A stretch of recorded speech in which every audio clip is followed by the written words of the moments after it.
TV series Hogan Knows Best was born. My personal views.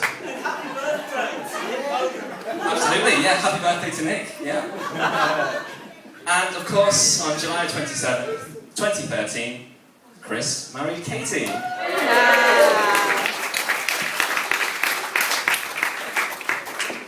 Whilst writing this speech, I had to think long and hard about what on earth I could say about Chris that hasn't already been said in a court of law. Born and bred in Leeds, Chris attended Rossett High School, where teachers soon noticed his early lack of promise. But Chris ignored his critics and became editor of the school magazine. And by the age of 16, he'd finished his first novel. And I hear he's planning to read his second very soon.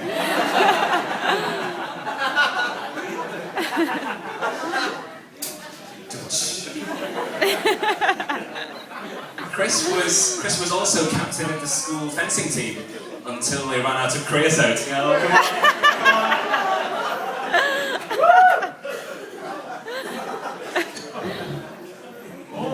But Chris survived his time at Rossett and can still actually remember the last words that his kindly old headmaster said to him.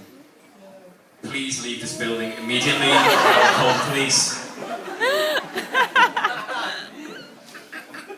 After 5 years at Rossett, Chris transferred to Notre Dame Sixth Form College, which was where we first met and bonded over a mutual love of beer and retro rock band The Jacksons. Chris wasn't exactly the most hard-working student in the history of Notre Dame, it's fair to say, but he was described as a man of vision, sometimes blurred, sometimes double.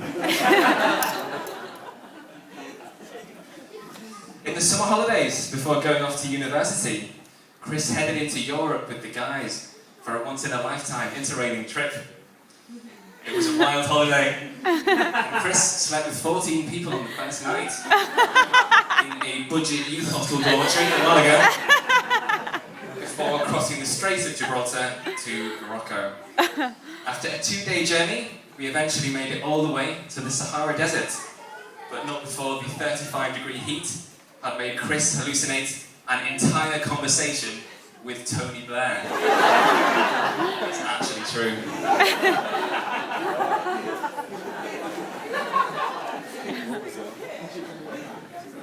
After doing well in his A-levels, Chris went on to study politics at the University of Leeds and ended up living in a large house in Headingley with 10 other people. He soon became famous for his home cooking, and his signature dish acquired a semi-legendary status.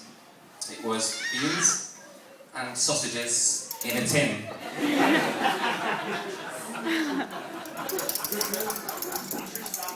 Nutritious and delicious, absolutely.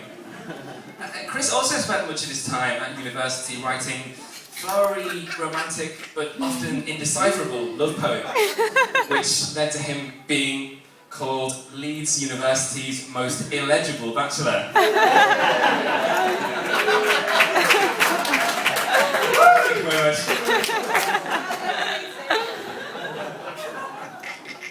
It was also at university that Chris first met Katie, at Jake's Bar in the city centre.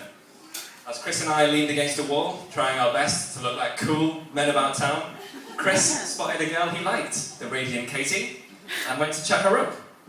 But he went into trouble when he realised that the only paper he had to write her number on was his chequebook, which he was inexplicably carrying folded up in his sock.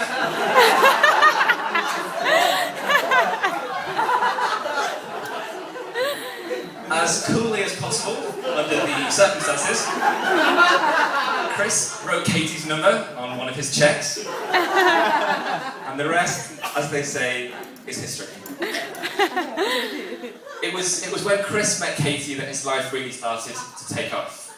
He got himself onto the career ladder, working for Accenture and Bupa, before making the switch to the teaching profession, where, like Michelle Pfeiffer in Dangerous Minds, he is inspiring disaffected youth to stop stabbing each other and read Macbeth instead.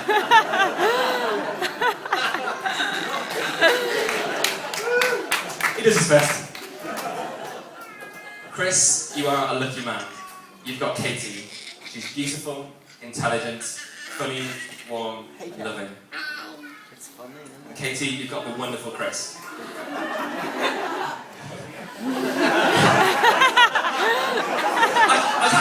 That's actually genuine.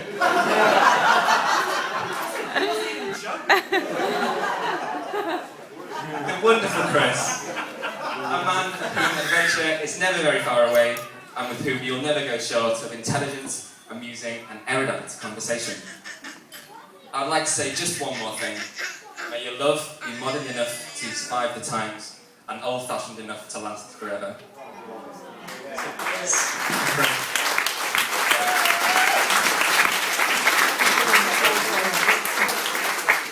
So please, can everybody raise their glasses for one last toast to Katie and Chris.